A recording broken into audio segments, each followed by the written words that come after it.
Deputy సీఎంగా first movie చాలా expectations ఉంటాయి. దాదాపు 5 ఏళ్ళుగా తీసిన 5 ఇయర్స్ పెట్టినట్టుంది డిఫరెంట్ రీజన్స్తో.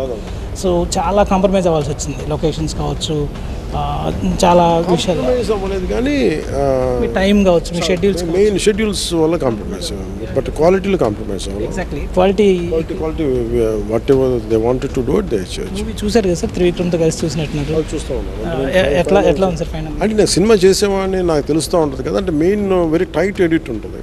అంటే గంట కరెక్ట్గా చెప్పాలంటే రన్నింగ్ టైం వెళ్ళి అరౌండ్ 2 గంటల 35 నిమిషాలు, 2 గంటల 33 నిమిషాలు ఉంటుంది.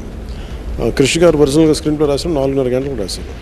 ఆ తర్వాత మేము స్క్రీన్ ప్లే అడాప్టేషన్స్ అన్నీ చూసుకున్న తర్వాత అది 2 భాగాలుగా తీయాలని నిర్ణయించుకున్నాం. సో దీంట్లో ఎక్కడ కూడా ఇట్స్ కైండ్ ఆఫ్ అంటే fast paced action film, adventure film, kind of travel adventure అనుకోండి.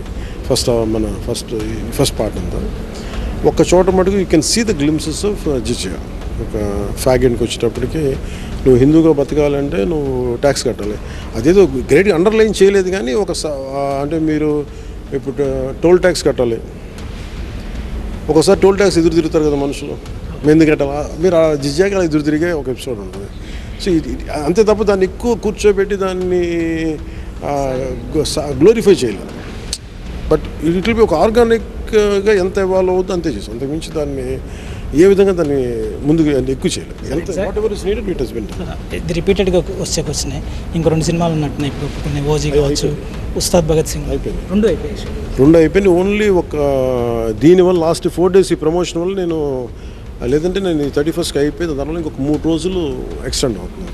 సో తర్వాత ఉంటుందా అంటే రిపీటెడ్గా మనం చెప్తుంది ఏంటంటే, పాలిటిక్స్లోకి వచ్చిన తర్వాత మీరు గవర్నమెంట్లో ఉన్నారు, డిప్యూటీ సీఎంగా ఉన్నారు, ఇంకా నాకు ఇన్కమ్ కోసం ఖచ్చితంగా అవసరం కాబట్టి నేను చేయాలని. Cinema will be my source. కాకపోతే అది నేను అన్నిసార్లు నేను యాక్ట్ చేయగలను. అది నేను ప్రొడక్షన్ కూడా చేయొచ్చు కదా, నేను ప్రొడ్యూస్ కూడా చేయొచ్చు కదా. నేను మోర్ ఎలిమెంట్ ప్రొడక్షన్. నేను ఇప్పుడు ఆలోచన ఉంది సార్, ఇప్పుడు వెంటనే చేస్తాను. ఉన్న పరిస్థితులకి ఖచ్చితంగా చేస్తాను. కొత్త బ్యాండ్ ఏమైనా పెట్టబోతున్నారా? లేదు, ఆల్రెడీ నాకున్న బ్యాండ్ ఉన్నాయి, పవన్ కళ్యాణ్ క్రియేటివ్ వర్క్స్. దాన్ని నేను యాక్టివేట్ చేయకుండా వదిలేశాను పొలిటిక్స్ వల్ల. ఇప్పుడు లాస్ట్ 10 years నుంచి 15 years నుంచి I think now I will do it. Great sir.